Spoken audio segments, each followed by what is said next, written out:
ಬರಾರಿಲ್ಲ ಕೇಳುವರಾರಿಲ್ಲ ಒಂಟಿ ಬಾಳಿನಲ್ಲಿ ದೇವತೆಯಂತೆ ನೀನು ನನ್ನಲ್ಲಿ ಬಂದೆ.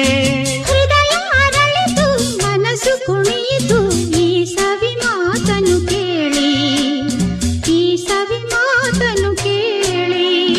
ಬಂದೆಯ ಬಾಳಿನ ಬೆಳಕಾಗಿ, ಬಂದೆಯ ಪ್ರೇಮದ ಸಿರಿಯಾಗಿ, ನನಗಾಗಿ ನನ್ನ ಜೊತೆಯಾಗಿ, ನನಗಾಗಿ ನನ್ನ ಜೊತೆಯಾಗಿ.